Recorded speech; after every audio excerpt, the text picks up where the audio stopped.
Jamaah. Oh jamaah. Yeay. Alhamdulillah. Tepuk tangan dengan semangat dong, kita masih di Islam itu Indah. Masya Allah, tabarakallah. Buat jamaah yang baru bergabung, hari ini kita masih membahas buruan cek. Ini tanda Allah ridho pada kita. Ada tayang lagi nih mau aku kasih lihat ya. Sanksi PT Timah. Seperti apa sanksinya, seperti apa tayangannya. Ini dia tayangannya, silahkan. Ada yang merendahkan orang lain, ada yang menghinakan orang lain. Tapi benarkah tanda diridhoi Allah itu ketika kita dihina, dicaci, direndahkan. Tapi kita tidak menyimpan dendam. Kita bisa ikhlas tanpa ada rasa kesal di hati. Benarkah itu Ustaz Syam? Baik, bismillah. Silakan, Ustaz. Terima kasih Mas Soni, tabe guruku Habib Maki, Habib Nabil, serta guru-guru kami dimuliakan Allah Subhanahu wa taala. Al-Qur'an surah Ali Imran ayat 159. A'udzu billahi minasy syaithanir rajim.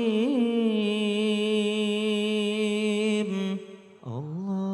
فبما رحمة من الله لنت لهم ولو كنت فظا غليظ القلب لانفضوا من حولك. Allah meridhai, Allah merahmati, disebabkan karena rahmat Allah engkau berlaku lemah lembut terhadap mereka. Ayat ini kepada siapa? Kepada Sayyiduna Muhammadin sallallahu alaihi wasallam, kepada Nabi kita, Rasul kita, Rasulullah sallallahu alaihi wasallam, agar berlemah lembut, agar tetap sayang, agar tetap kasih terhadap mereka. Mereka siapa? Mereka yang telah menyakiti hatinya Nabi sallallahu alaihi wasallam. Lalu ada sambungan ayatnya, fa'fu anhum wastaghfir lahum. Maafkan mereka dan mohon ampunkan untuk mereka. Wasyawirhum fil amr. Ajak lagi, temenan lagi, ajak lagi bermusyawarah untuk mereka dalam sebuah urusan. Artinya jangan dibenci orang-orang yang telah menyakiti hatimu. فَإِذَا عَزَمْتَ فَتَوَكَّلْ عَلَى اللَّهِ إِنَّ اللَّهَ يُحِبُّ الْمُتَوَكِّلِينَ. Yang dikejar bukan cinta mereka, yang dikejar cintanya Allah Subhanahu wa taala. Kata kuncinya ada di awal ayat. Fabima rahmatim minallah, disebabkan karena rahmat dari Allah. Jadi kalau ada orang pandai memaafkan, pandai merelakan, tidak menyimpan dendam, ini salah satu ciri orang yang bukan hanya diridhoi sama Allah, tapi karena dirahmati oleh Allah Subhanahu wa taala. Bukan hanya dirahmati, diridhoi sama Allah, tapi mereka ini adalah orang-orang yang mengikuti Sayyiduna Muhammadin sallallahu alaihi wasallam.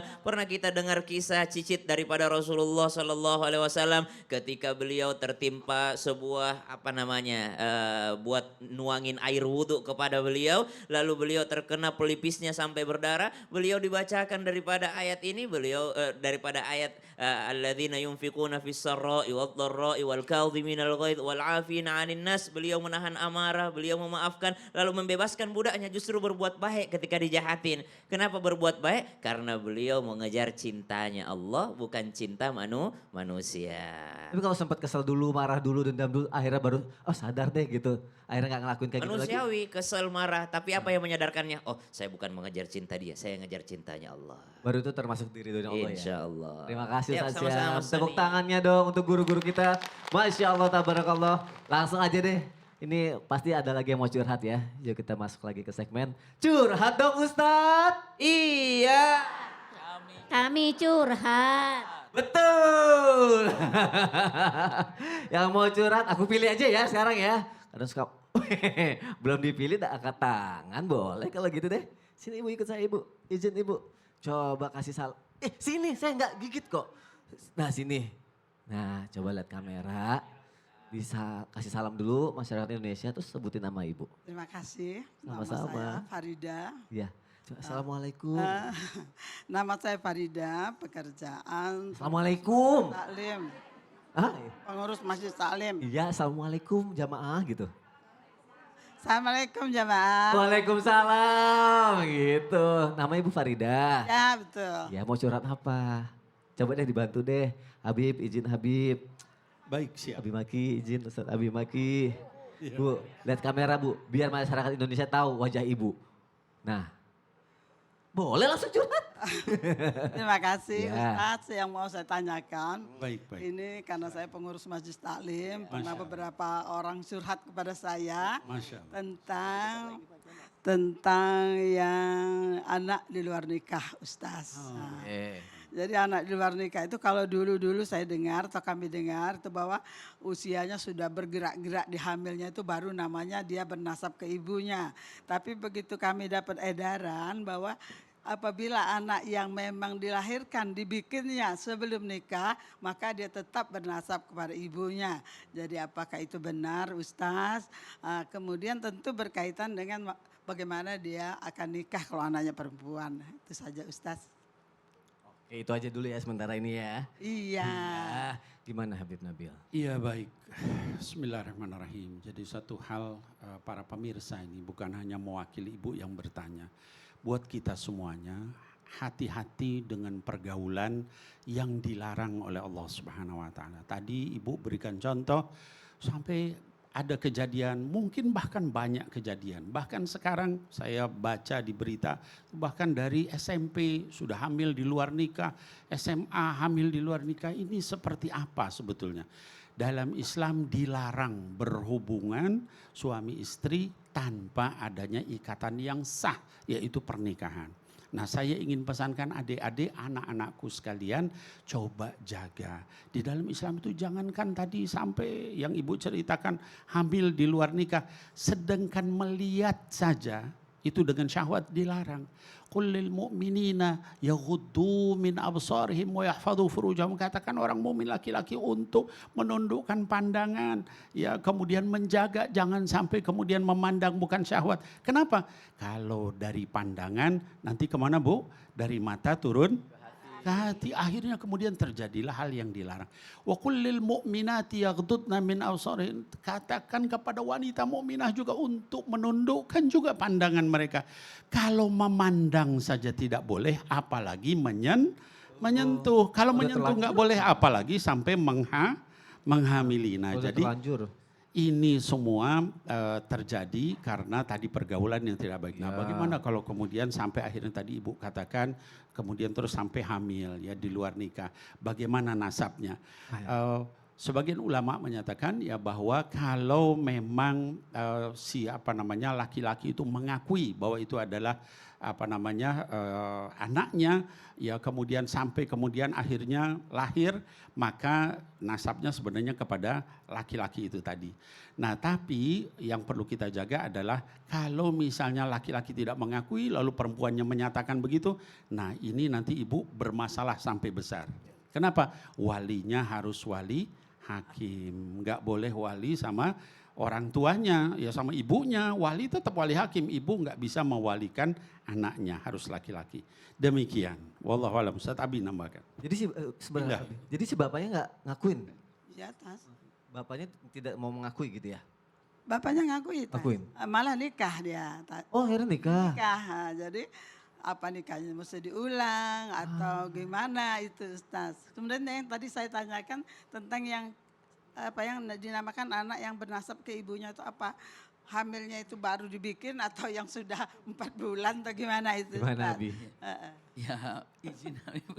Silakan. Subhanallah, luar biasa ya keterangan dari guru kami Habib Nabil. Masya Allah, satu hal yang mungkin dalam masalah ini, ketika pernikahannya itu si perempuannya udah hamil.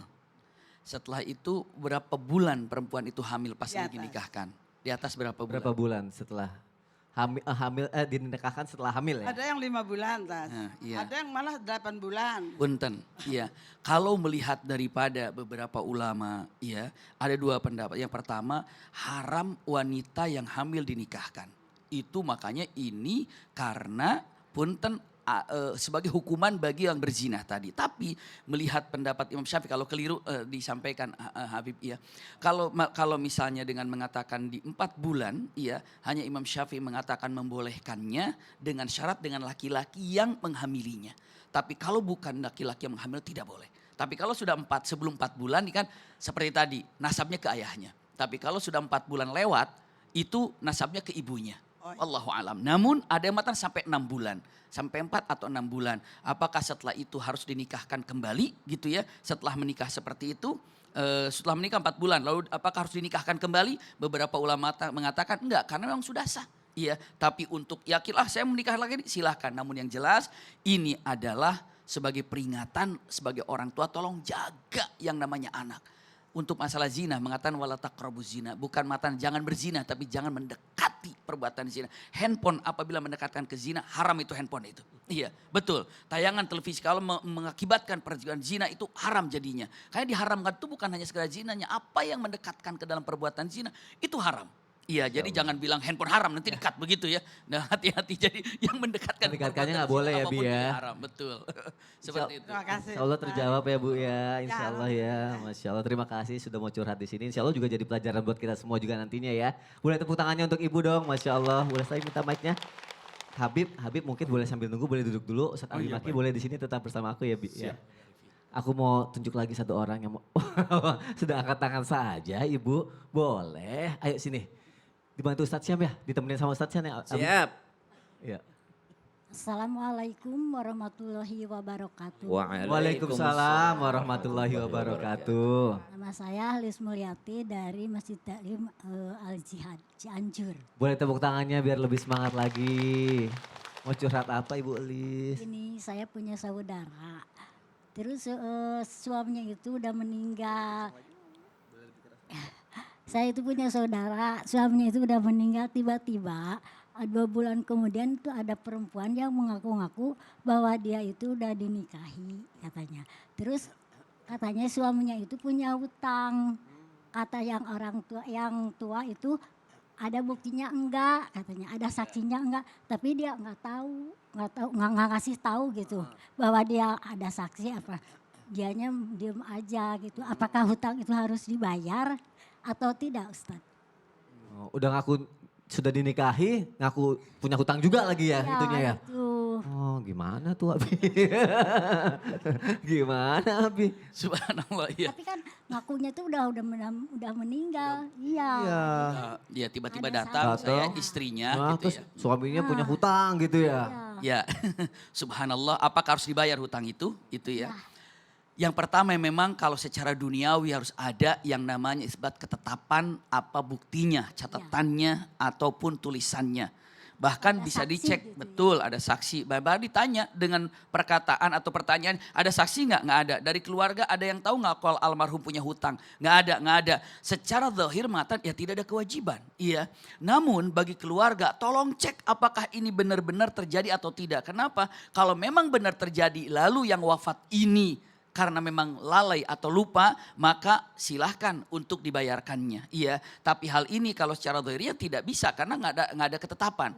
Kalau hal ini harus dilakukan, ditakutkan seperti orang bilang meninggal, datang lagi ngaku-ngaku. Ngaku-ngaku aja. Maka punten kita ini sebagai orang yang hidup ya, tolonglah harus tercatat apabila kita meminjam, utang piutang tercatat. Kalau kita meninggal bagaimana? Agar tidak terjadi seperti ini. Dan ini bukan terjadi kepada cerita teman ibu saja. Banyak yang saya yakin ngalamin terjadi gitu ya. begitu. Orang meninggal tiba-tiba datang ngaku dia punya hutang, dia punya hutang. Nggak ada catatannya. Nggak ada catatannya seperti itu. Saudara saya itu takut kalau memang dia punya utang Betul. harus dibayar. Kalau memang merasaan takut silahkan untuk dibayarkan. Tapi punten ini amal baik untuk almarhum ya. Tapi dosa bagi yang mengaku-ngaku. Seperti Baik, itu bukti mengenai hutangnya kan udah dipertanyakan. Masalahnya satu, bukti sebagai istri sahnya juga ada nggak? Enggak. Aduh, gimana? Cuman ngaku-ngaku. Ngaku-ngaku juga? Apalagi kalau udah tahu yang ngaku-ngaku mau nggak? Iya, ngaku-ngaku sebagai Adanya istri, gitu, ngaku-ngaku punya hutang. Gimana tuh ngaku-ngaku semua Ustadz Syam? Baik, tadi Abi sudah memberikan kita jawabannya bahwa urusan duniawinya mah udah bebas karena nggak ada saksi, nggak ada bukti. Masalahnya orang beriman itu bukan hanya urusan duniawi, ada urusan ukhrawinya, ada urusan akhiratnya. Maka walaupun tidak tercatat di dunia, itu mesti tercatat di hadapan Allah Subhanahu wa taala. Maka yakinkan keluarga kalau mau tenang, kalau mau tenang, yakinkan keluarga si bapak yang meninggal ini orang soleh. Insya Allah orang sehari-hari ke kebun, masjid, rumah, kebun. Kapan kesempatan dia mau nikah siri? Kayaknya ndak ada kesempatan dia mau nikah siri. Harus ada keyakinan dulu supaya tidak ragu-ragu gitu. Tapi kalau memang dia kadang sebulan tidak pulang. Memang kadang dalam setahun itu ada 3 bulan dia tidak pulang. Ini patut kita agak curiga-curiga sedikit. Kenapa? Karena masalahnya ini bukan hanya urusan dunia ini. Ada urusan akhiratnya. Maka kalau memang ada kemampuan, ada harta yang ditinggalkan sang laki-laki, boleh silahkan dibayarkan. Tapi itu tadi kalau memang mau lepaskan saja ya itu menjadi urusannya nanti di akhirat. Terima kasih Ustadz Syahab. Ibu terima kasih sudah curhat. Insya Allah kita semua yang ada di sini yang juga nonton mendapatkan keridhaan dari Allah Subhanahu Wa Taala. Amin. Habib boleh dipimpin doa Habib? Baik, kita berdoa kepada Allah, mudah-mudahan Allah meridhoi kita semua karena judul kita tentang keriduan. A'udzubillahi minasyaitonirrajim. Bismillahirrahmanirrahim. Allahumma ja'al amalana kulluhu salihah waj'alhu kulluhu liwajhika khalisan wa la taj'al li ghairika fihi syai'a. Ya Allah, jadikan seluruh amal kami adalah amal saleh. Jadikan seluruh amal kami adalah amal yang ikhlas kepadamu. Dan jangan engkau jadikan untuk selainmu sedikit pun. Sallallahu ala nabiyina Muhammad wa alihi wa sahbihi ajma'in wa sallim walhamdulillahi rabbil Amin alamin. ya rabbal alamin. Terima kasih guru-guruku jamaah. Insya Allah kita ketemu lagi besok ya. Wassalamualaikum warahmatullahi wabarakatuh. Waalaikumsalam warahmatullahi wabarakatuh. Allahumma barik lana fi Rajab wa Sya'bana wa ballighna Ramadana. Terima kasih semuanya. Sampai ketemu lagi ya. Hati-hati di jalan. Jangan sampai dengan ketinggalan karena kita ada pergantian jamaah. Terima kasih.